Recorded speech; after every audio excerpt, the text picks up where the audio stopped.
Well, here we are. So we are at part three of the Tucker Carlson and 9/11, the 9/11 files.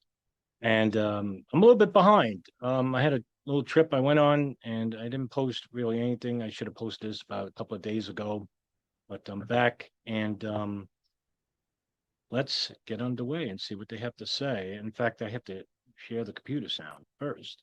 See what's going on. Bush administration did everything it possibly could to undermine an actual investigation into what happened on September 11th. But why? What were they trying to hide? There's an old saying in Tennessee, I know it's in Texas, probably in Tennessee, that says, "Fool me once, shame on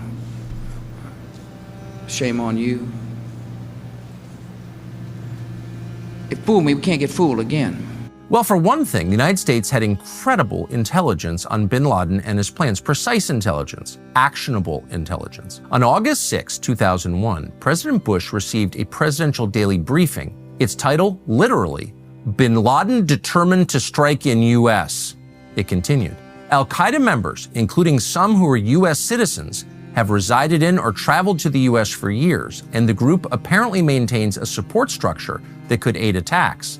And then it added this.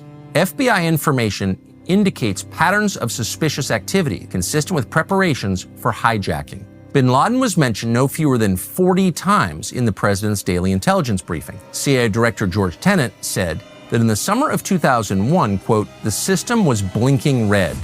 So how far-fetched was it that Al-Qaeda might hijack airplanes and fly them into buildings? Not very far-fetched, it turns out. In May 2001, an intelligence report concluded this. Operatives may hijack airplanes, end quote. The FAA issued a circular to airlines warning of heightened increase in hijackings. And then in July of 2001, the FAA issued another circular, this one noting that, quote, currently active terror groups were known to plan and train for hijackings and were able to build and conceal explosives in luggage. Between 1999 and 2001, NORAD, which defends North American airspace, simulated a foreign hijacked airliner crashing into a building in the United States as part of a training exercise. And they were not alone. The National Reconnaissance Office, a little-known intelligence agency that runs our spy satellites and remote-controlled surveillance planes, was planning an exercise in which an errant aircraft would crash into one of its buildings. That exercise was on September 11th, 2001, and planned to take place just a couple of miles from Dulles Airport. That's where the American Airlines flight number 77 had taken off before it crashed into the Pentagon. In other words, the idea of Al-Qaeda hijacking an airplane and flying into a building was entirely plausible before 9/11. I just want to add, too, that this, it wasn't just about the World Trade Center, but the Pentagon had run a training exercise called Pentagon MASCAL, MASCAL, which is short for Pentagon Mass Casualty Impact. I'm sorry, Pentagon Mass Casualty Project, where it was held between October in 2000. And it simulated a plane crashing into the Pentagon's courtyard in the center.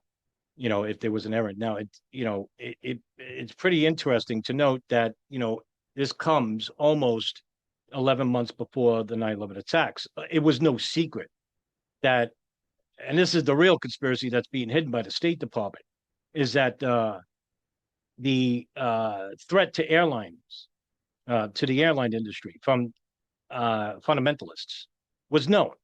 And it was known for many years, even going back to the Bajinka plot.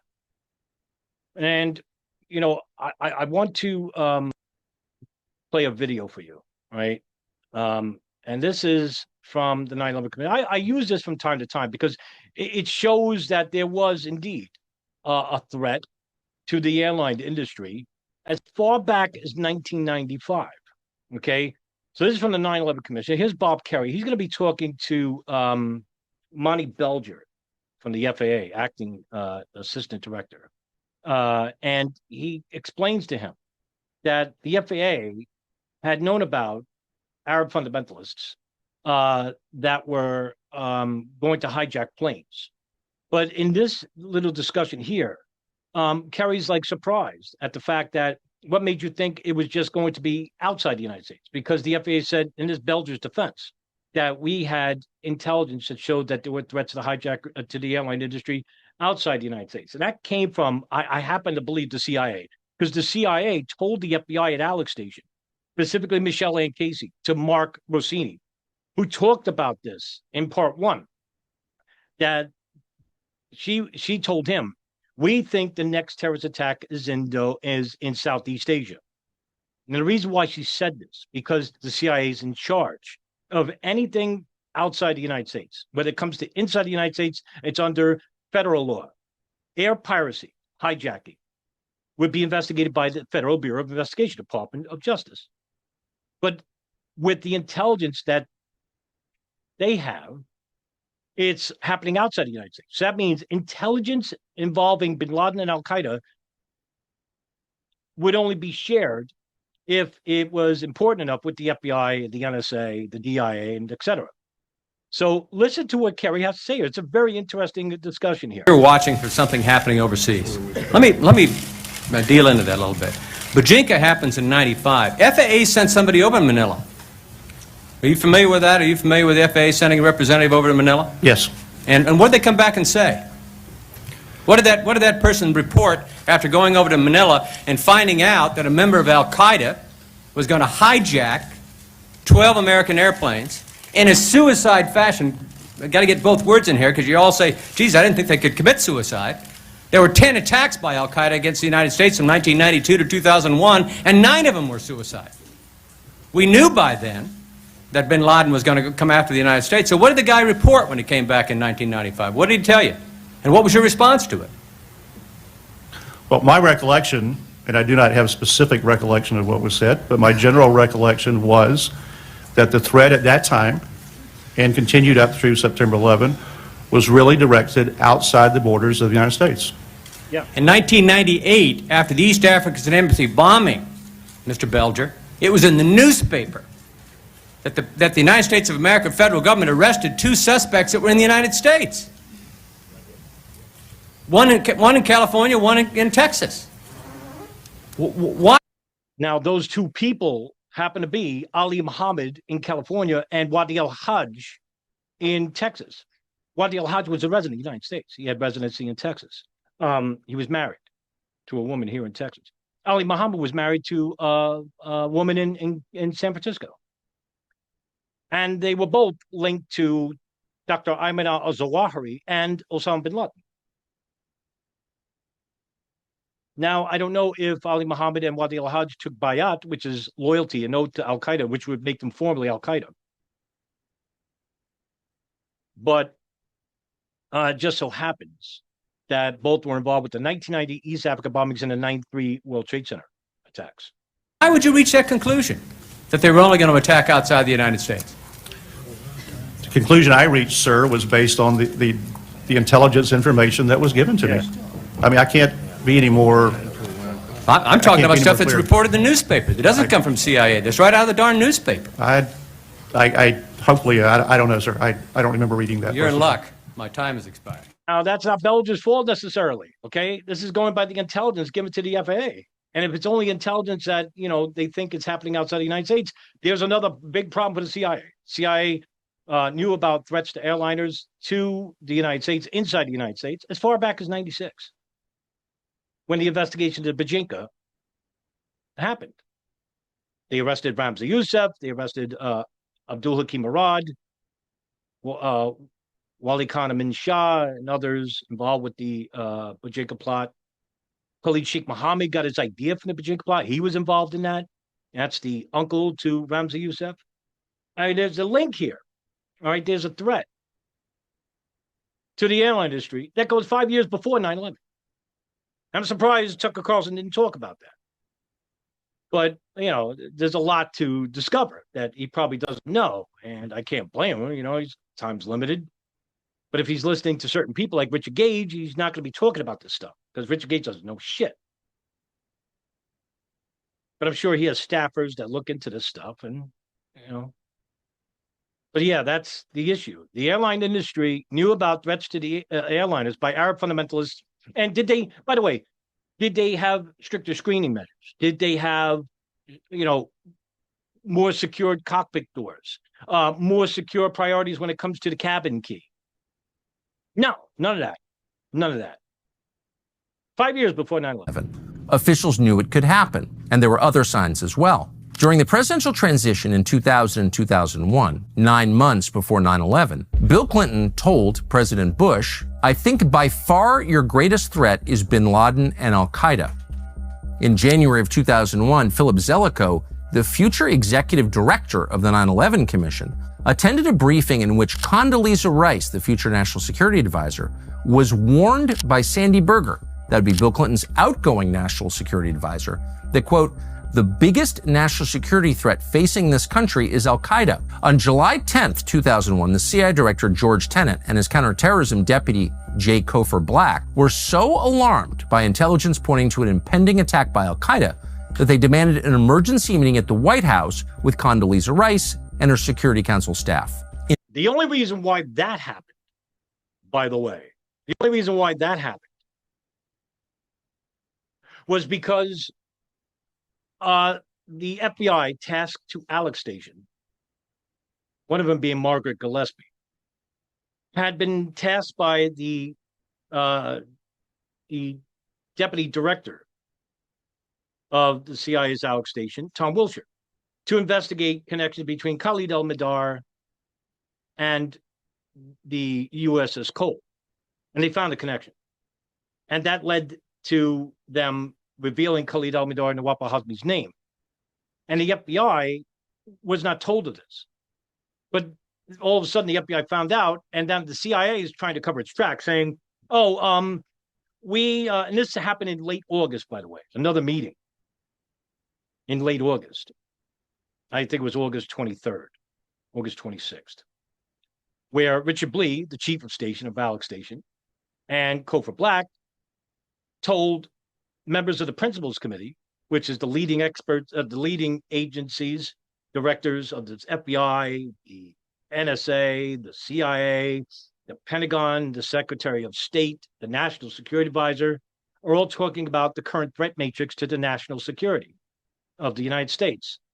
And this meeting was held specifically because Cofer Black said that something spectacular is going to happen, and that Khalid al-Mihdhar and Nawaf al-Hazmi were inside the United States. And Richard Clark was there, National Security Council, counterterrorism, right? And he says, well, how long did you know about this? Where are they? And they said, they're in California. But what they didn't tell them was their full names, and didn't tell them that they had dual U.S. visas. Because had they told them that, that means that they knew about them in 1999. And that they had come into the country in the year 2000, January. That was withheld from them. That much was withheld from them. And not only that, here you have, the State Department talking about the planes being used as weapons. Now, it's not just the intelligence community that knew about this, but the State Department knew about it too. And I'll just play a video. I wanted to play this before, but I might as well play it now. Here's a video of Condoleezza Rice at the 9/11 Commission, and that's co-chair Thomas Keane. And listen to what she has to say. I'd like to ask you, it's given me by a number of members of the families. Did you ever see or hear from the FBI, from the CIA, from any other intelligence agency, any memos or discussions or anything else between the time you got into office and 9/11 that talked about using planes as bombs? Let me address this question because it has been on the table. I think that concern about what I might have known or we might have known was provoked by some statements that I made in a press conference. I was in a press conference to try and describe the August 6th memo, which I've talked about here in the my opening remarks, in which I talked about with you in the private session. And I said at one point that this was a historical memo, that it was not based on new threat information, and I said no one could have imagined them taking a plane, slamming it into the Pentagon, I'm paraphrasing now, into the World Trade Center, using planes as a missile. As I said to you in the private session, I probably should have said I could have not imagined, because within 2 days, people started to come to me and say, oh, but there were these reports in 1998 and 1999. I played one. The intelligence community did look at information about this. To the best of my knowledge, Mr. Chairman, this kind of analysis about the use of airplanes as weapons actually was never briefed to us. Oh, I cannot tell you that there might not have been a report here or a report there that reached somebody in our midst. Part of the problem is, and I think Sandy Berger made this point, that when he was asked the same question, that you have thousands of pieces of information, Sure do. car bombs and this method and that Sure. method, and you have No to doubt. depend to a certain degree on the intelligence agencies to sort, to tell you what is actually relevant, what is actually based on Yep. sound sources, what is speculative. And I can only assume or believe that that perhaps the intelligence agencies thought that the sourcing was speculative. All that I can tell you is that it was not in the August 6th memo using planes as a weapon, and I do not remember It was left out. Any reports to us, a kind of strategic warning that planes might be used as a weapon. In fact, there were some reports done in 98 and 99. I think I was certainly not aware of them at the time that I spoke. Fucking wrong. So listen, I'm going to play you a video. And this is going to take about 4 minutes, but it tells you everything you need to hear. And this is from the Joint House Inquiry. And what this is going to say, and this is the reason why, look, people will say, well, why do you play these videos from the 9/11 Commission, Joint House Inquiry? They're all lies. No, they're fucking not. And the reason why I say this is because they've interviewed hundreds of people. Not everybody's on the same page. Some people withheld information. Some people told some truth. Some people told a lot of truth. Some people outright fucking lied on the stand. But you won't know that unless you watch or read the transcript. And this is what I do to inform you. This is the reason why I tell you not to follow, Christopher Bolin, Rebecca Roth, and Richard Gage. None of these people are doing what I'm doing. And that's the reason why you don't hear them no more. Richard Gage is still yelling about Building 7 for 20 fucking years. How's that going? So I'm going to play, this is an Al-Qaeda chronology from the intelligence, which is massive. It's going to contradict what Condoleezza Rice had to say. And it's basically being read by Carl Levin. And boy, do I really regret to hear of his passing, because this is the guy I would definitely interview, because he's the only one who really was strict against Tom Wilshire, Cofer Black, George Tenet, and asked the right questions. So, and by the way, my sound is a little bit deeper. I have a very rough cold, and my eyes are killing me. My nose is running. So please forgive me. But just watch this, because what Condoleezza Rice said is a lie. And this really puts it into perspective. Prepared a chronology, which I'll share with all of the members. This is intelligence from the NSA, the FBI, and the CIA over the years that was known to each other or known to them. All right? Listen. Which, just to summarize, go back a few years before her beginning of the story. In January of '96, when the CIA created a special unit to focus on bin Laden. In February of '98, when bin Laden issued a public fatwa authorizing and promoting attacks on U.S. civilians anywhere in the world. May 1998, in a press conference, when bin Laden says he's going to bring war to America. In June 1998, when the intelligence community obtains information from several sources that bin Laden is considering attacks in the U.S., including Washington and New York. August 1998, when the intelligence community obtains information that an unidentified group from the Middle East. They're going to fly an explosive-laden plane from a foreign country into the World Trade Center. September 1998, when the intelligence community obtains information that bin Laden's next operation could possibly involve flying an aircraft loaded with explosives into a U.S. airport. October 1998, when the intelligence community obtains information that al-Qaeda was trying to establish an operative cell within the United States. The fall of 1998, when the intelligence community obtains information concerning a bin Laden plot involving aircraft in New York, Washington areas. And then in December 1998, when as we heard yesterday or the day before, when DCI Tenet provided some written guidance to presumably everybody in the CIA, declaring that the United States is at war with bin Laden and al-Qaeda. That's December 1998, before the story begins. The spring of 1999, when the intelligence community obtains information about a planned al-Qaeda attack on the United States government facility in Washington. August 1999, when the intelligence community obtains information that bin Laden has decided to target for assassination the Secretary of State and Secretary of Defense and the DCI. December 1999, when Ahmed Rassam is arrested as he attempts to enter the United States in the state of Washington from Canada with chemicals and detonator material. His intended target is law.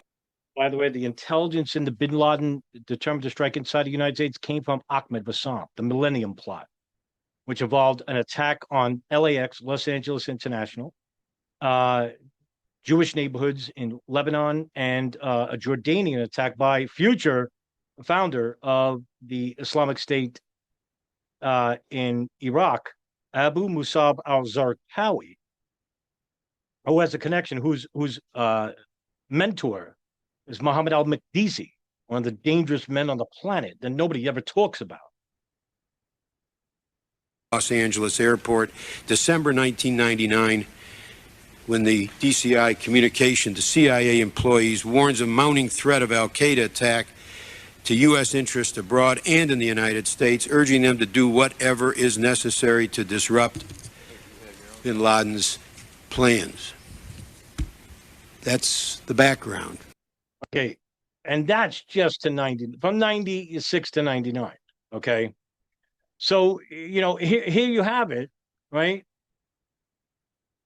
And we're basically left with what?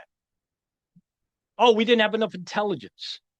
It's so fucking like, look at how much, and that's public, shared. Imagine the shit that wasn't shared. It's enormous.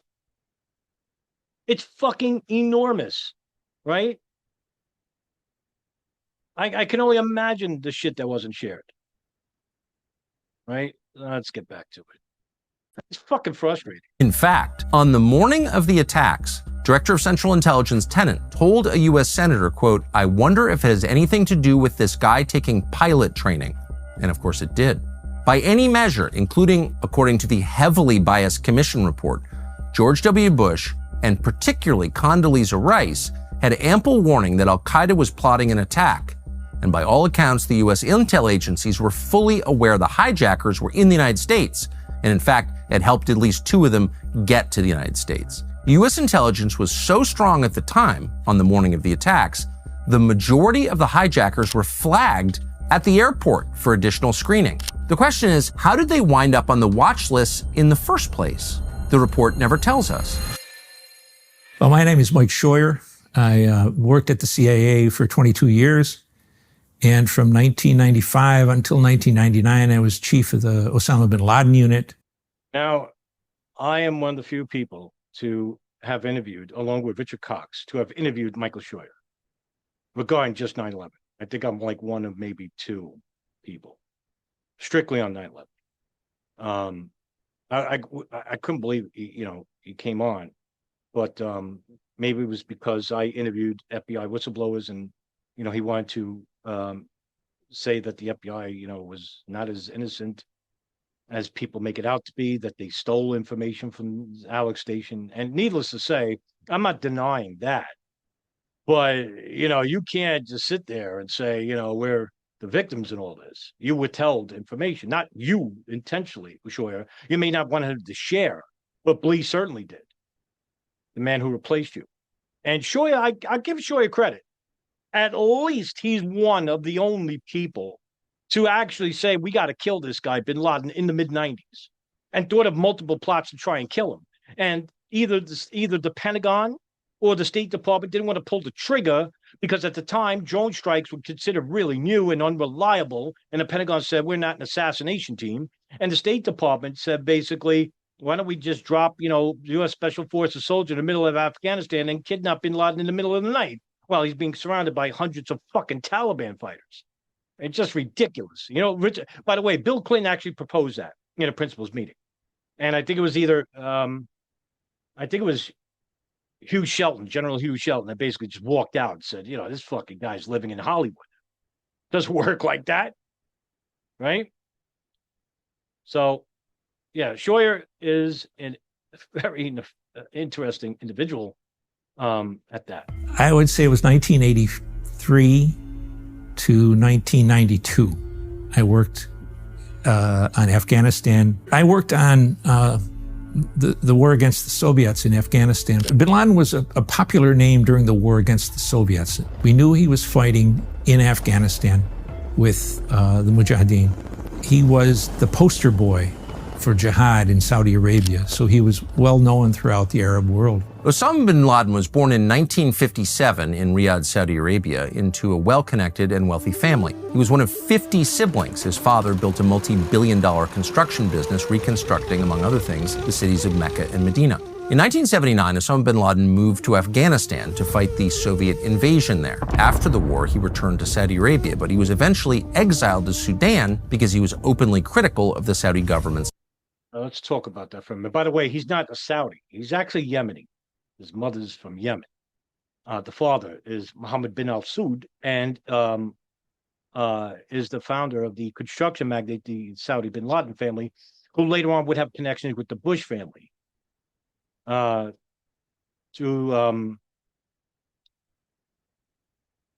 Bush Jr.'s oil company, which I can't remember the name. Aramco oil, I forgot. But the brother of bin Laden, wow, I'm forgetting names, man. Damn, the older brother of bin Laden had basically was a shareholder in the company, and they knew about the bit. Now, I'm not saying that. By the way, that the Bush family knew about Osama bin Laden and this was a connection and stuff like this. No, that's not true. So, it was damn it. I'm trying to look up bin Laden's older brother. It's killing me. I'm getting older, guys. I can't remember shit anymore.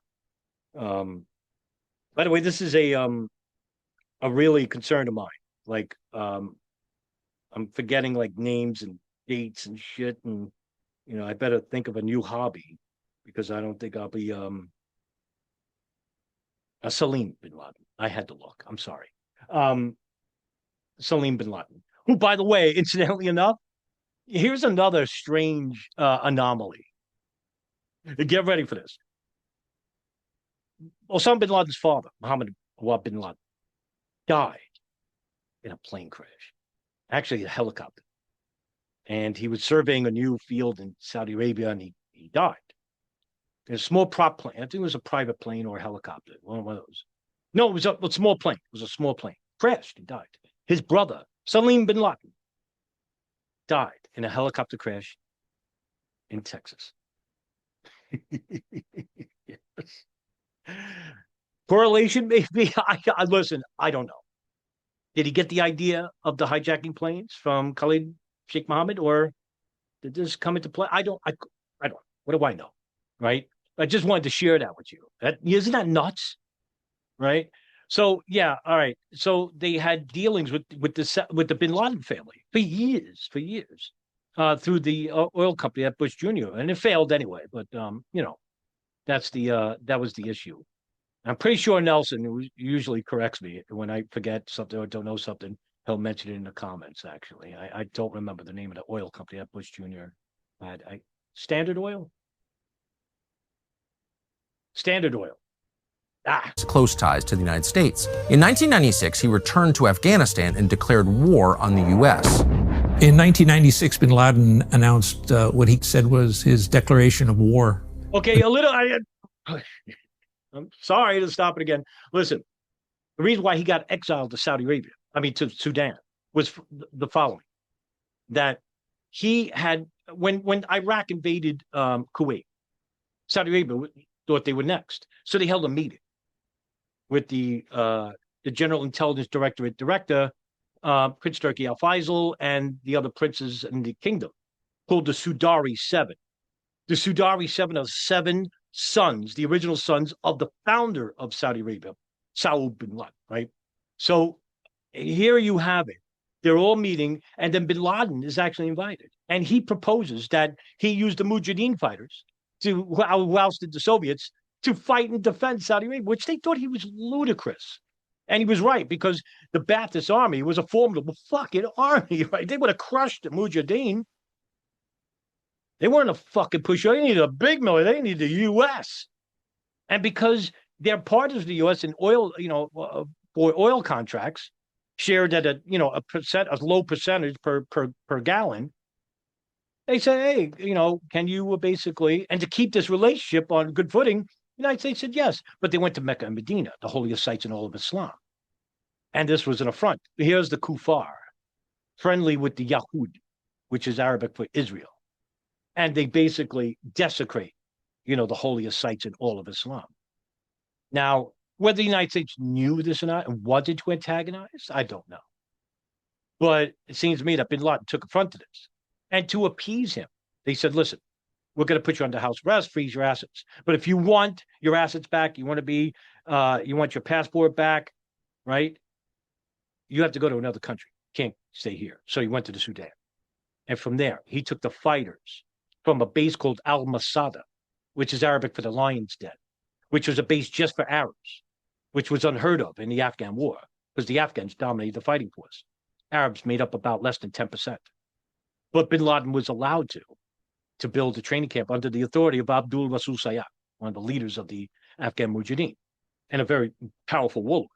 So they went to the Sudan and took the fighters with them, and the Egyptians, like Dr. Ayman al-Zawahiri, Abu Ubaid al-Banshiri, Ali Muhammad, Abu Hafs al-Masri, Mahmoud Salim, Wadid al-Hajj, okay, all these guys, Abu Hadaj al-Iraqi, Wal Juladin, all the original Jamal al-Fata, all the original Al-Qaeda members, which weren't many.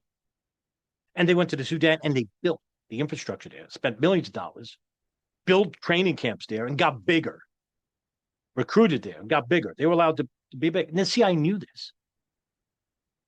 CIA knew this because there was a legendary CIA field officer named Billy Waugh. A high profile. Still alive, by the way. He's very old now, but he basically would see bin Laden jogging because he had a house in shoot. I forgot the name of the city he was in. But you see, I'm losing it. So, but yeah, he would basically see him, because he would jog past his team of Arabs that would go to the mosque, and bin Laden was there. And he says, he would propose, like, I could kill him, hit him with a rock, or shoot him, and they rejected that idea too. Against the United States, and it's a very compelling document to this day because it doesn't have anything to do with what the American people were told about either Islam. Right. This is the first fatwa against the United States. It was made in 1996. One of them was Rafai Taha, who's a member of the Egyptian Islamic Jihad, one of the more powerful than Zawahiri, by the way. He was head of the Cairo branch. Taha was head of the northern branch, I believe. But Zawahiri took over because the main leaders, Muhammad ibn al-Faraj, Khalid al-Islambuli, the ones that fucking assassinated Anwar Sadat, they got executed. And Zawahiri took over because he was the elder statesman after that. Or Al-Qaeda or Osama bin Laden. America was targeted for attack because we're the brightest beacon for freedom and opportunity in the world. The basis of the Declaration of War. Motherfucker, after 9/11, you took away the freedoms of civil liberties of the United States citizenry. And Obama said, fuck that, I'll trump him. You know, what has been Franklin's quote? Those who sacrifice safety for security deserve neither. Right? It's true. And that's what they did after 9/11, immediately. More from him was, get out of our land. That was a compelling message within a Middle Eastern. Yeah, and also, listen, I should have brought this up before, but again, you know, like I'm sick, so bear with me. The first fatwa wasn't involving American citizens, only American military station in Mecca and Medina. That was it. Framework that had been dominated by the United States government and the Israelis since the end of World War II. Since then, the United States has been repeatedly attacked in the region. Now the fanatics behind this bomb have given the French soldiers and their American counterparts 10 days to leave Lebanon or die. In 1983, a group called Islamic Jihad murdered more than 300 U.S. Marines at a military barracks in Beirut. At the time, it was the largest non-nuclear explosion since Nagasaki. The four-story concrete building collapsed in a pile of rubble. More than 200 of the sleeping men were killed in that one hideous, insane attack.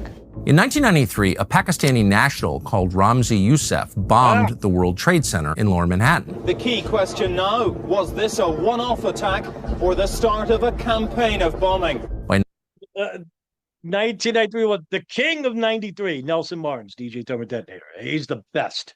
For those who don't know him, I doubt you don't, check out his channel, True Crimes, 9/11 True Crimes. Dude, 93 is the precursor to all of this. All right. It's not the first terrorist attack in the United States. Actually, people tend to forget this. And I understand, you know, is the assassination of Rabbi Meir Kahane, the former leader of the Jewish JDL, right? A really fanatical bunch of, as they call them, the Kahanists. You know, Israel was never, they hated him, right? They hated this guy because he was counterproductive. Like, he was so fucking radical. And we're talking about the Israeli government, the Likud party, that they banned him from the Knesset afterwards because he won his seat. And his ideas were just fermenting, but it wasn't popular at all. He was a small minority. These guys are nuts. Look at them now. They fucking are big in the Knesset now. They're gaining popularity. In fact, there's some members of the Kahanists are serving in the current Likud party under Netanyahu in the war cabinet. People like Itamar Ben-Gvir, Bezalel Smotrich, Osed Struk, Daniela Weiss. All right, these fucking people are nuts. But that's where this guy comes from. So that was the first terrorist attack. El Sayed Nosser assassinated Rabbi Meir Kahane. It's the first Islamic fundamentalist attack in the United States. But this was the first big one. 1996, al-Qaeda had emerged as the single clearest threat to the United States. In response to that threat, the CIA created something called ALEC Station, otherwise known as the Bin Laden Unit, which Mike Scheuer ran. But as it turned out, not everyone at the CIA wanted to help fight al-Qaeda. Also, just to explain, you know, how did ALEC Station start? Started with David Cohn, who hired Michael Scheuer, who was the best at the counterterrorism center regarding Arab fundamentalism because of his years in Afghanistan, for years. No one could be better than this position. And Scheuer hired people like Alfreda Ambikowski, who's now his wife, Michelle Ann Casey, Tom Wilshire, Clark Shannon. All right. Topher Black later on. You know, John Kiriakou worked there much later. But, you know, in the beginning, these were the people that were in the data center at the counterterrorism center inside the it was a separate center, by the way. It was a separate unit hidden away from Langley because nobody wanted to, you know, they didn't want, this was a special unit designed for one person in general, Osama bin Laden. That's how much of a threat they figured. This is 96. Just to show you that the fucking CIA didn't do this for Carlson Jackal, didn't do this for Ramza Youssef, didn't do this for, Khalid Islambouli or Dr. Ayman al-Zawahiri or Abu Nidal, for that matter. They did it for this guy because here's an international fucking threat. Here's a guy who's well known, who has an army of fucking fanatics under him. All right? That's why it was made. And it was made to share intelligence within the domestic agencies, not foreign intelligence. The NSA, the CIA, the FBI, the DIA, Pentagon's own military unit, intelligence unit, which has tripled the budget of the CIA. And they are supposed to share with one another intelligence that they get outside the United States and inside the United States, all right, regarding bin Laden. Imagine the amount of fucking data that is. According to the former senior executive of the NSA, Thomas Drake, who I also interviewed, basically said the NSA had compiled so much data regarding the phone tapping of the Ahmed al-Hada house, the Yemen hub, which is where al-Qaeda used to call and transmit messages. From 96 to 2001, that had they shared this information, 9/11 would have been stopped alone by them, just alone. Now, just imagine the FBI, the CIA, and the, DIA, what they had. Millions of fucking documents. Millions. Some basic information about Osama bin Laden, his bank accounts, his health information, his educational information, very basic things. We kept sending a message because it was important. We were building a base of data. And so the COS in Saudi Arabia at the time, John Brennan, we didn't know if he was dealing with them on the issue or not. And so we finally sent a message that didn't say pretty please, but said, please do this as quickly as possible. He called Tenant. And that was the end of that. Don't send Brennan any more of these notes. So whatever the reason was, I don't know. But, if you identify a liaison service who has information you need, it's not impossible to persuade them to do it, since we defend Saudi Arabia, especially in that case. That would be the General Intelligence Directorate, or in Arabic, the Mahabel, right? And that was run by Prince Turki Al Faisal, who was close friends with none other than George Tenet. Ladies and gentlemen, connections. Right? So much more alluring than fucking invisible planes and Judy Wood space beams and living hijackers. The bullshit that the 9/11 truth movement is destroyed by. You wonder, are people this stupid? Or is this intentional to keep stupid people stupid? At least here we have connections with actual names. They don't. That's why you don't hear of them anymore. They're done.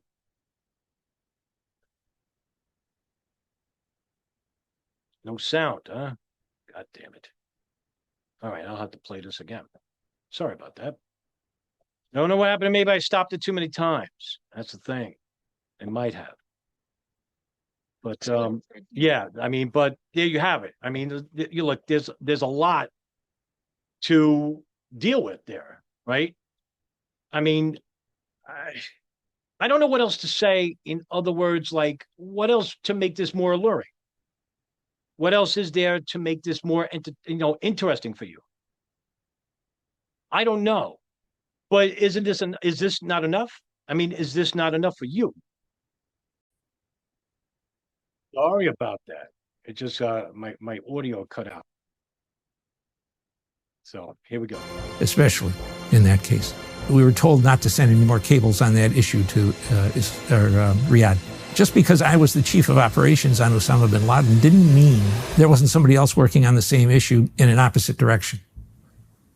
And as it turned out, the opposite direction carried the day with the approval of presidents. As Brennan was withholding critical information on bin Laden, the CIA's Counterterrorism Center started developing a plan to capture bin Laden at a terrorist training facility known as Tarnak Farms. Tarnac Farms is where he lived. We knew Osama bin Laden, his family, Zawahiri's family, and a couple of the most senior Al-Qaeda people were going to be there. And initially, the administration went along with it. The plan was finalized with the help of friendly Afghan tribal leaders. It was even rehearsed twice in the United States in late 1997. All it needed was approval from the White House. On March 7, 1998, Richard Clarke, who headed the Interagency Counterterrorism Security Group, described the plan as embryonic to then National Security Advisor Sandy Berger, even as the CIA was conducting its third rehearsal of the action. Military officers in the Pentagon reviewed the plan, and despite some mild misgivings that could have been attributed to interdepartmental rivalries, they generally expressed their satisfaction. They supported it. Legal justifications were prepared in advance from the CIA to the NSC for approval. The Attorney General of the United States, the FBI Director, and the U.S. Attorney for the Southern District of New York, where bin Laden was to be tried if he was captured alive, were all briefed on the plan. The CIA ran a fourth rehearsal between May 20th and May 24th, with the expectation that the plan would be executed in late June of that year and no later than late July. And yet, less than a week later, the CIA's assets in the field were informed that the operation had been suspended by the Clinton administration. Fall is here. Summer is... That's true. It's not the first time a plan was rejected because nobody wanted to pull the trigger. Now, there was other plans, like for one, in 98, 97, 98, the CIA would receive reports that bin Laden had begun staying in the vicinity of the Sheikh Ali camp, which was located south of Kandahar in Afghanistan. Now, assets from the region, CIA assets from the region, provided like detailed descriptions of the hunting camp, including its size, gave them, detailed maps, resources, security under bin Laden's, under protection of bin Laden, and also smaller adjacent camps that Al-Qaeda was training at. But because this was not in, like, say, urban areas, missiles launched against it would have less risk of causing collateral damage. So this, here's, less risk. But on February 8th of 98, the military began to ready itself for a possible strike. Clinton decides against it. And the Counterterrorism Center in Langley were really dismayed by the decision by Clinton. Here's a perfect chance of killing bin Laden on a whim. But Clinton actually feared a global reaction if they instead, killed members of the wedding party that was nearby. So George Tenet in 99, in which, Tucker Carlson's going to talk about, it's called The Plan, which was beginning to experience restrictions for the State Department guidelines for using drone technology carry out operations, which I said before, that nobody wanted to be involved with. The CIA said, we're not an assassination team. Yes, they did, because remember, we had the church hearings not too long ago that talked about restricting the CIA from doing a lot of things. And the deputy director of Alex Station, Tom Wilshire, continued to monitor to his assistant, Michelle Ann Casey, of the Yemen hub. And here we have human intelligence collection, which was of primary importance. And meanwhile, the NSA, who managed to collect even far more fucking data than the CIA regarding the Yemen hub, as well as Khalid Ahmad and Nawaf Hazmi, by monitoring all the calls made to and from the house, and it was withheld from the CIA even. Nobody shared nothing. So the essence of Alex Station under David Cohen was never met. Nobody shared fucking anything. And this is the reason why 9/11 was successful, partly one of the reasons. I just wanted to bring that up because, again, nobody talks about it. Plan. You have to keep in mind, speaking to the policymaker, you have to keep in mind that they have their families there. And if there is violence, if they don't surrender, there's liable to be people killed, non-combatants. They said, okay, we'll go ahead with it. Now, listen, the bigger picture here is, why is the United States saving Saudi Arabia here? Why are they protecting, when he brought up John Brennan? like Shoyer wanted to jump in to share intelligence about bin Laden from the General Intelligence Director, the Mahabet in Saudi Arabia, and he complained to George Tenet, and Tenet said no. Why? Because the United States is trying to keep other major countries like Great Britain, Germany, Russia, China, India, Pakistan from getting cheaper oil on the dollar. Oil is what?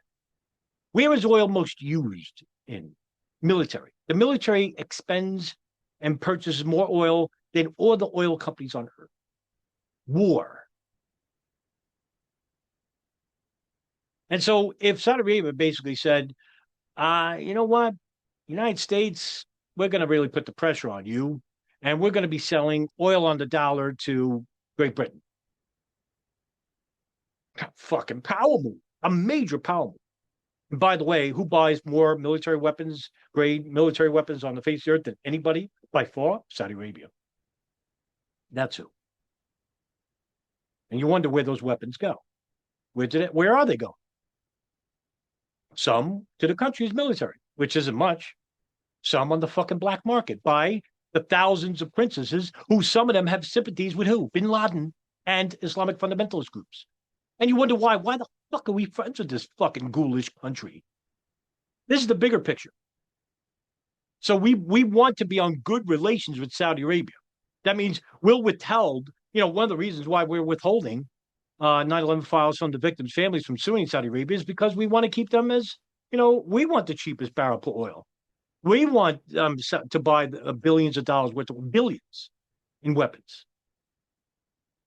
That's the big picture, part of it. So that one went almost to the starting gate, and one of the last dumps of overhead imagery we got happened to show a child swing set, and they suddenly said, "Oh, we can't do that. What if that picture gets out and we'll be responsible?" A clear pattern emerged throughout Shoyer's tenure at Alex Station.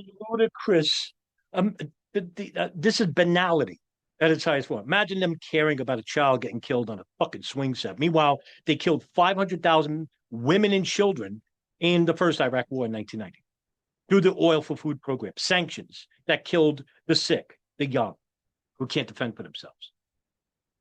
500,000. One of the reasons why bin Laden hated America, by the way. Whenever there was a chance to kill or capture Osama bin Laden, the Clinton administration chose not to do it.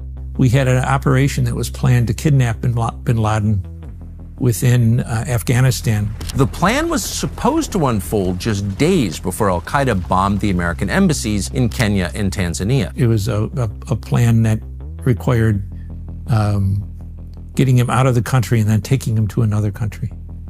And it was approved. Saudi Arabia. And then it was, at a last minute, it was unapproved. And then a week later, the embassies went up. The greatest fear tonight is that what has happened here... By the way, just to show you, that this is not just about, 9/11, why the United States continues to basically, almost seemingly harbor bin Laden, from, I guess, from being captured. Like, why did they kill this guy in the mid-90s? That's the real fascinating fucking part of this, right? So now what I want to play is interview with Dalton Fury, that's his nom de guerre. He's actually Thomas Greer, a legendary Special Force ops operator who was involved with the Battle of Tora Bora, which is the hunt for bin Laden after 9/11 in Afghanistan. And they had bin Laden surrounded. I'm going to play this short clip just to show you that even after fucking 9/11, they were hesitant to kill bin Laden. Listen to this. An audacious plan to come at bin Laden from the one direction he would never expect. We want to come in on the back door. You were going to come up over the tops of the peaks? That's right. The original plan that we sent up to our higher headquarters, Delta Force wants to come in over the mountain with oxygen, coming from the Pakistan side, over the mountains and come in and get a drop on bin Laden from behind. Why didn't you do that? Disapproved at some level above us. Whether that was Central Command or all the way up to the President of the United States, I'm not sure.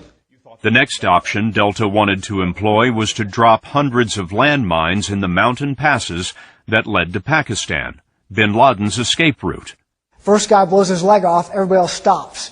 That allows aircraft overhead to find them. They see all these heat sources out there. Okay, there's a big, large group of Al-Qaeda moving south. They can engage that. Why didn't you do that? Disapprove. Why was it not approved? I have no idea. How often does Delta come up with a tactical plan that's disapproved by higher headquarters? In my experience, in my 5 years at Delta, never before. The military... That should just tell you fucking everything right there, okay? Why did they keep bin Laden alive in the mid-90s? Why did they keep bin Laden after 9/11 alive for the next 10 years? And I'll tell you why, okay? And this has come from the CIA's own legendary operator, Field Officer Gary Bernstein, who was in charge of the Jawbreaker operation, the overall operation that involved Tommy Greer, from Delta. They were part of this operation. And Gary Bernstein, if you're watching this, I'd love to interview you. But, in his book, he basically says that the reason why it was rejected was because the United States government, under the neocons, wanted to invade Iraq, and they wanted to use the military there instead of getting bin Laden. Now, look, what does that tell you? It tells you everything you need to know. That 9/11 wasn't just about bin Laden. In fact, bin Laden's an afterthought. Even in the weeks after 9/11, with the fucking debris still smoldering in Ground Zero, all right, bin Laden was an afterthought. The reason why 9/11 was allowed to happen, one of the reasons, was so that we can engage Iraq and blame it on them. And we did. We connected the anthrax attacks to them, and they didn't have the anthrax. That was the Ames strain from Ames, Iowa. And the FBI destroyed the archive. And that was blamed on Al-Qaeda.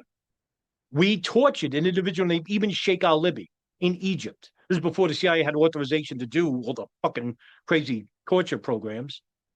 All right? Egypt tortured this guy under the authority of the CIA. And they tortured him to say that, yes, Al-Qaeda and Iraq were procuring chemical and biological weapons. We went, with that information, we went to Colin Powell, the Secretary of State under the Bush administration, to the National Security, United Nations National Security Council, and provide, all those cartoons of trucks and caves and shit, because they didn't have actual pictures because none existed, and said that Iraq is procuring chemical and biological. They never did. And later on, the CIA actually went back to Sheikh al-Libi and said, why'd you lie to us? Found out you lied. He goes, I told you anything to stop the torture.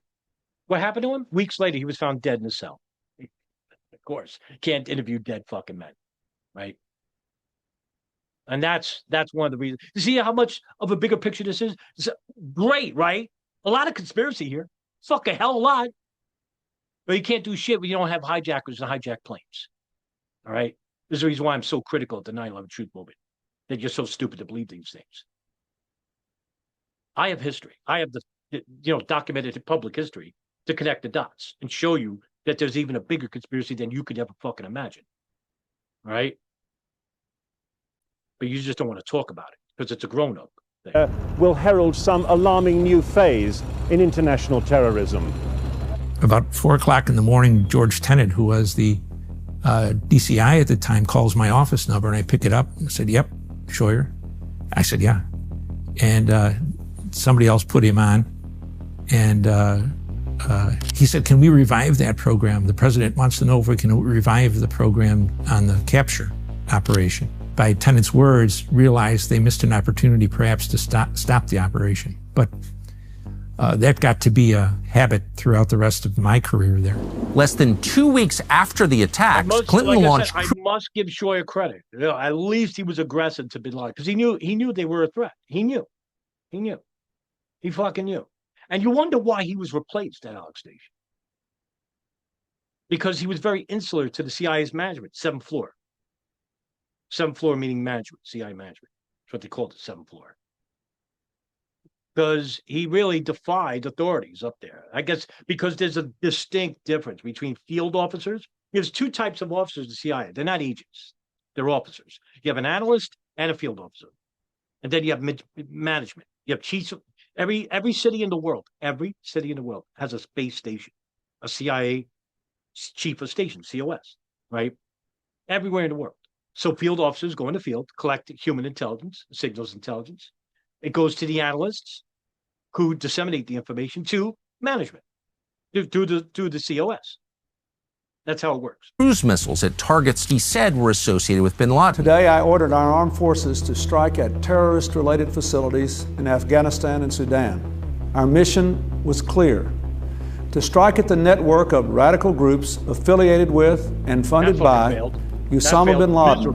But the strike was worthless. In fact, it was embarrassing. The Pentagon targeted suspected terrorist training facilities in Afghanistan and a pharmaceutical factory in Sudan, which U.S. intelligence falsely claimed was making chemical weapons. The pattern became clearer over time. The CIA would offer a way to capture or kill bin Laden, and then somebody would call off the strike at the last moment. To me, it's a mystery. Isn't that fucking something? Again, I'm going to play a video for this, all right? This is really something. Again, the 9/11 Commission report, okay? It talked about this. And this is the reason why I swear to you, I just don't get why people in the troop movement don't play these videos, because you can actually see a conspiracy happening before you. Not everyone's a liar.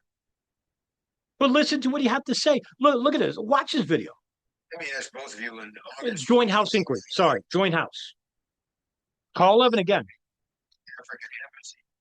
By the way, that's Deputy Undersecretary Richard Armitage, and it's Undersecretary Paul Wolfowitz. Talking about the response to the embassy bombings that Scheuer was talking about. Listen.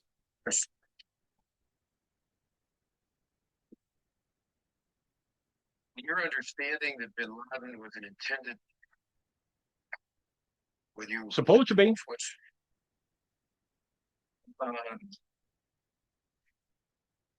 I don't know. I don't know intentions. This is the Undersecretary of Defense. He doesn't know the intentions. Because they fucking knew he wasn't there.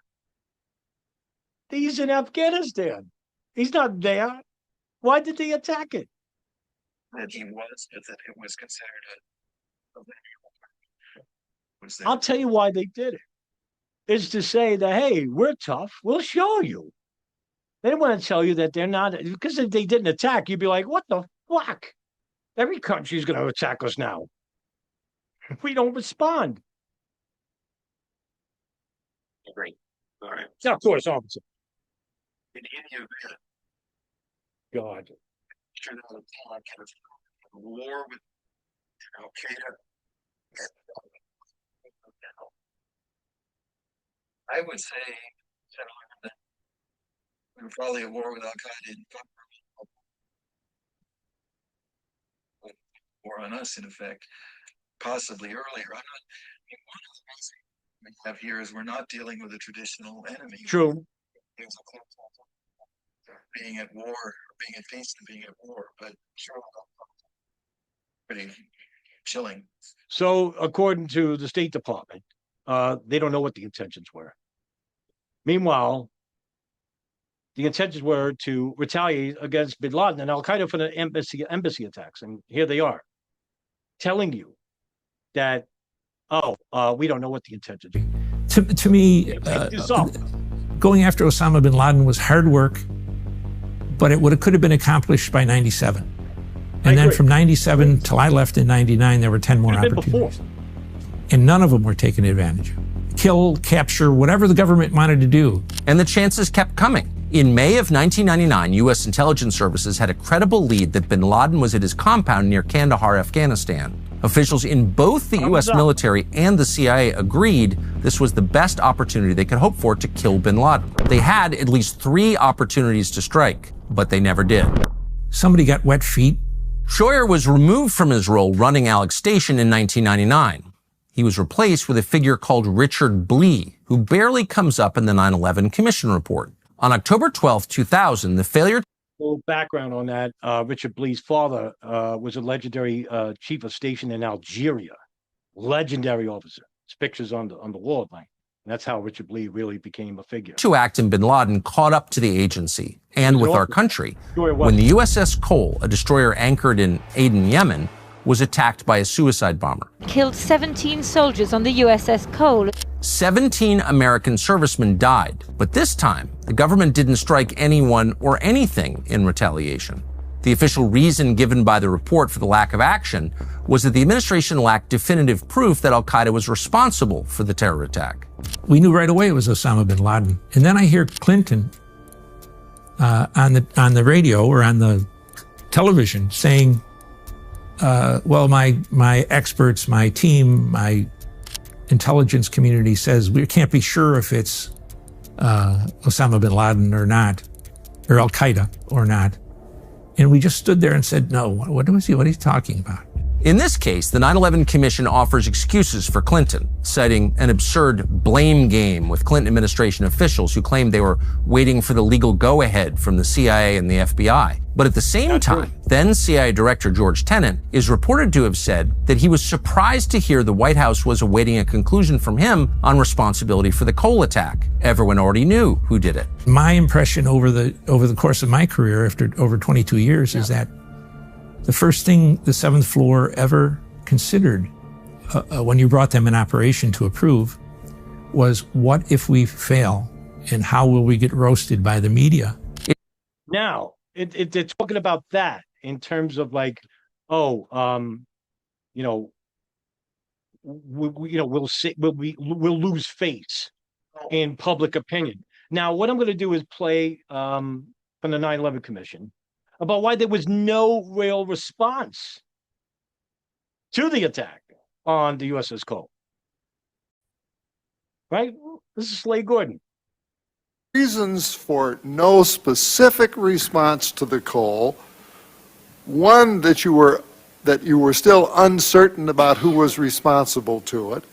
Two, that by the time you were in office, say in February of 2002, it was simply too late to respond specifically to an incident that had taken place the previous October. Or three, that there just wasn't anything to shoot at. Let me respond this way.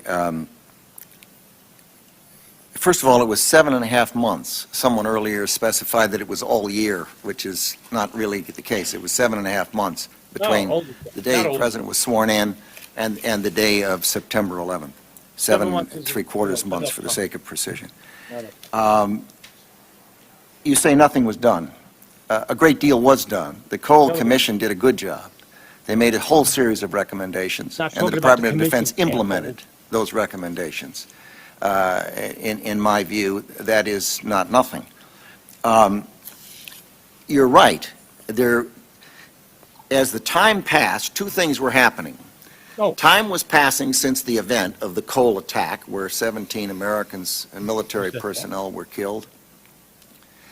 Time passed, and we became farther and farther away from that event. And the other thing that was happening is that the policy was being developed to deal with al-Qaeda and the country that was harboring them. Yemen. Last, and as you got closer to that, and you got farther away from the Cole event, it became logical, it seems to me, to look more towards the comprehensive approach and some sort of a repeat of what had happened after the embassy bombings or after some of the earlier events, which, without criticizing the responses that took place then, the fact that that had been all there was led us, me, I should say, to feel very deeply that the president ought not to simply fire off cruise missiles.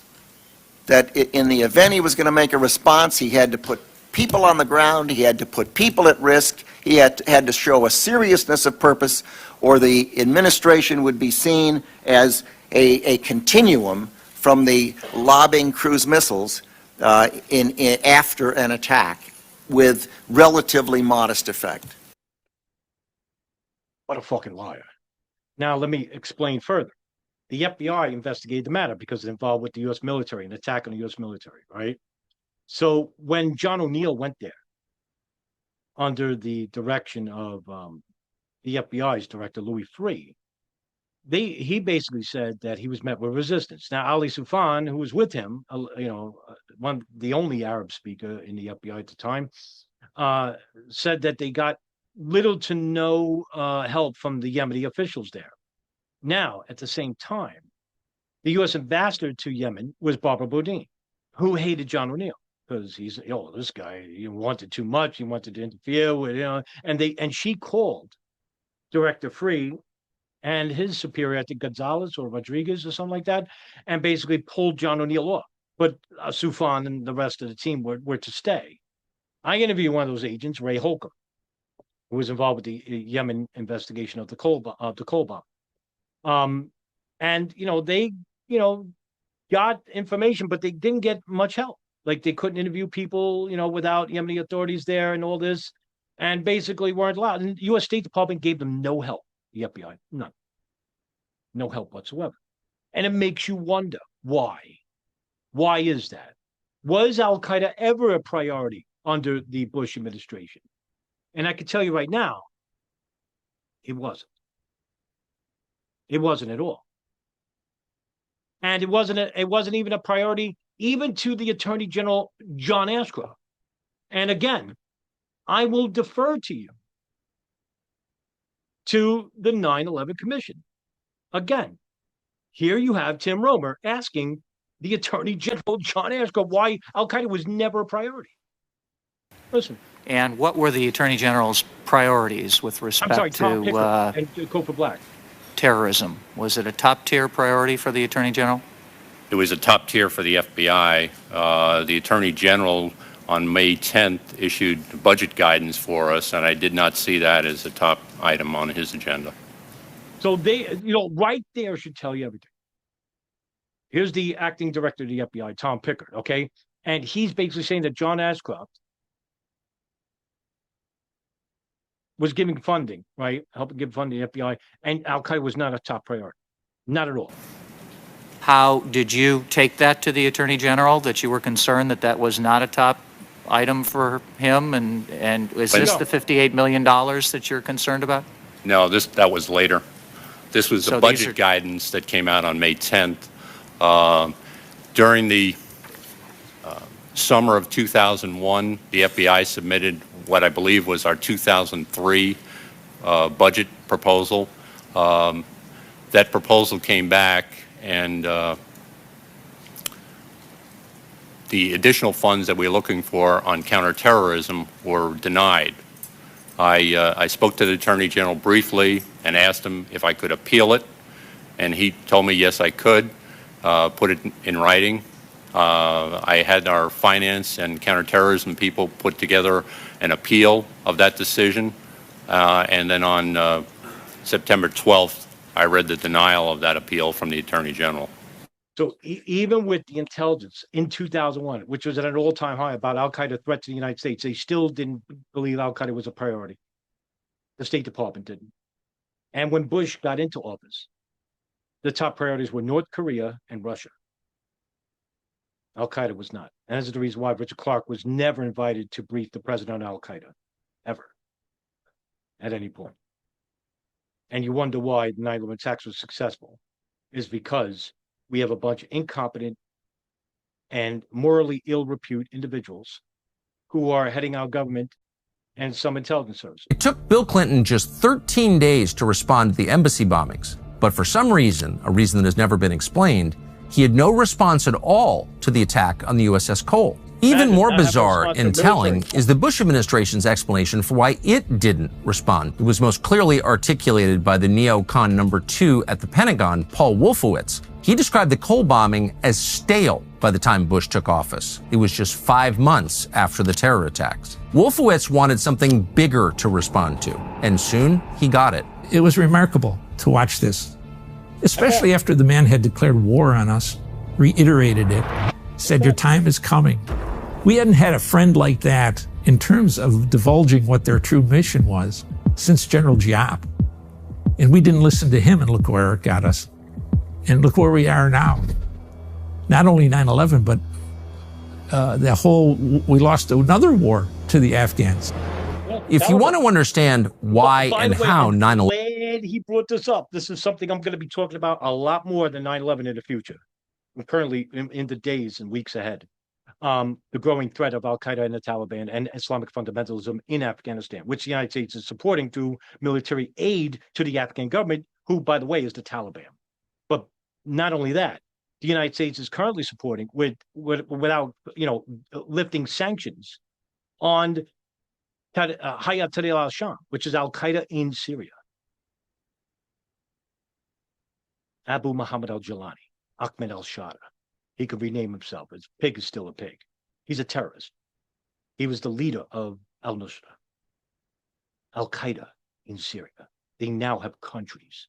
Bin Laden didn't have a country. So you can just imagine how big these fucking organizations are and how big the next terrorist attack is going to be. It'll be much bigger than 9/11. And that's my worry. I'll talk about that in the future, though. 11 happened. The years to look at most closely are 1999 to 2001. Those years coincided with George Tenet's implementation of what became known simply as the plan. To formulate this effort, CIA Director Tenet elevated a man called Cofer Black, a former spy who'd risen to head CIA stations in the Sudan and elsewhere, to director of the Counterterrorism Center. To give you an idea of Cofer Black's character, in 2017, he joined Hunter Biden on the board of directors of Burisma, the Ukrainian gas company. But at that time, in late 1999, the core of the future 9/11 hijackers were gathering in Afghanistan. These 22 individuals do not account for all the terrorist activity in the world, but they're among the most dangerous. The leaders and key supporters, the planners and strategists. They must be found. Here's a summary of some of the warnings they had. In December 1999, a 23-year-old Algerian man called Ahmed Rassam attempted to cross with a rental car on the ferry from Victoria, British Columbia to Port Angeles, Washington State. Thanks to alert border security in Port Angeles, Rassam was apprehended with hundreds of pounds of explosives in his car. His plan had been to set off a car bomb at LAX on January 1st, 2000. But the biggest warning signs of an impending... By the way, just to add, the reason why he got caught is because the border security guard at Victoria, I believe, I think her name was Diane Jackson or Diana something. It was Diana something. I'm sorry, I don't remember her name. And she's a hero, a major league hero, because she saw Ahmed Rassam and saw that he was, acting fidgety and nervous. So she ordered him to open up the trunk of his car. And in the wheel, near the wheel axis, was all these pounds of explosives. So she uncovered the Millennium Plot because she did her job.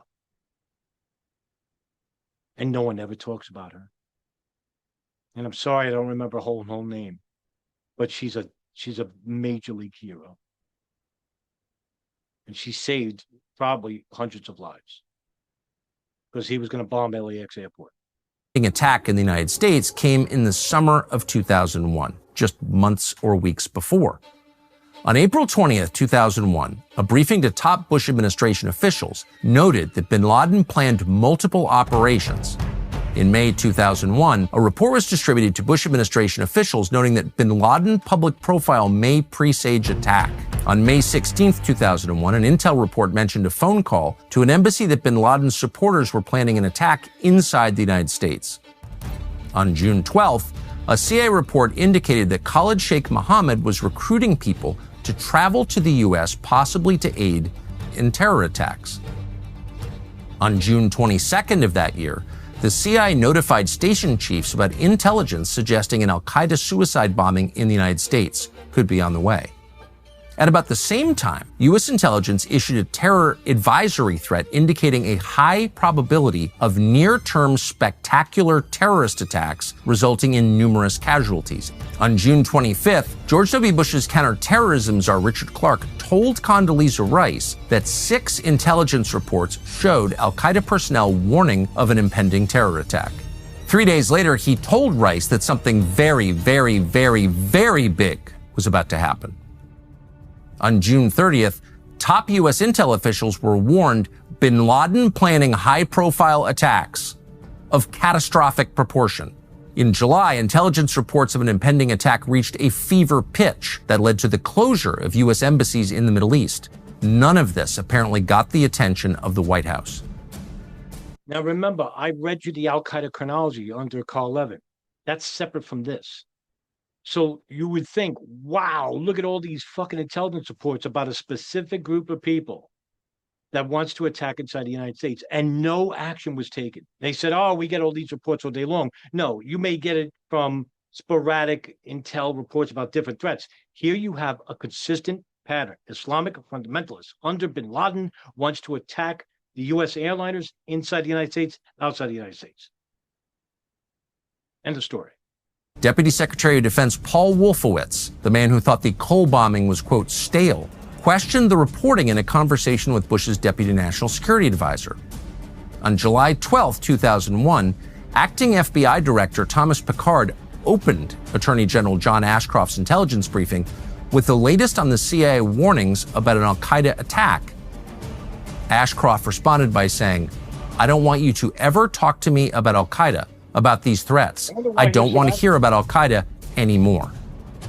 Pickard appealed for more counterterrorism enhancements, meaning funding, an appeal the Attorney General denied. On September 10th, the United States was attacked the very next day. Scott Myers video. The best video showing the clearest and the sound. By lying to the American public serially and aggressively, the CIA, the Bush administration, and the 9/11 Commission created the perfect condition for conspiracy theories to thrive. Consider, for example, the established fact that in the days before the attack, there was a huge surge in put options against airline stocks. Who beside al-Qaeda knew the attacks were coming? And who specifically profited from these trades? It seems possible, probably likely, that foreign governments, including supposed allies, knew the plot was coming. Why didn't they warn the United States? And why did U.S. authorities rush to ship all the debris from the attacks abroad almost immediately, making it impossible for engineers to study the crime scene? Those are just some of the questions we will address in the next installment of our series. So there you have it. That's the end of part 3. Now look, boy, there's a lot missing still, but again, this stuff that Tucker Carlson's talking about was known 20 years ago.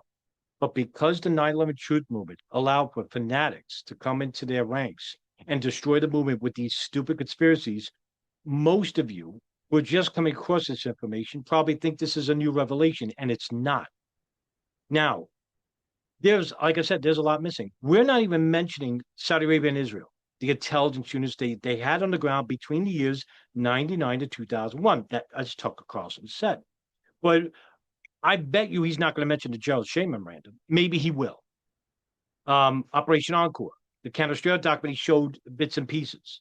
But these are the documents that came after 9/11 that show even that foreign intelligence had lived in close proximity to all the hijackers and spied on the CIA, spied on the FBI, the DEA, the State Department, Southwest Laboratories, and also, you had Israelis, over 200, working as art students. And some of them were art students, but they were not really art students. They probably just, wanted to collect information about who these people were in the houses that worked at the DEA and the FBI. But then you had individuals that were high-ranking military officers, intelligence officers, bomb ordnance officers, bomb ordnance. What were they doing working as art students? Then you had a bunch of Israelis working in moving companies in New York, in New Jersey, and even in Florida. I wonder if he's going to talk about this issue. Saudi Arabia, Omar al-Bayoumi, Osama Basnan, Fahad al-Tamari, Saeed al-Jarrah, Mursid al-Jarrah. Okay? Individuals that had connections to Khalid al-Mihdhar and Wahab Hazmi, the two first hijackers inside the United States, that the CIA was assisting in their black operation with Saudi intelligence. Okay?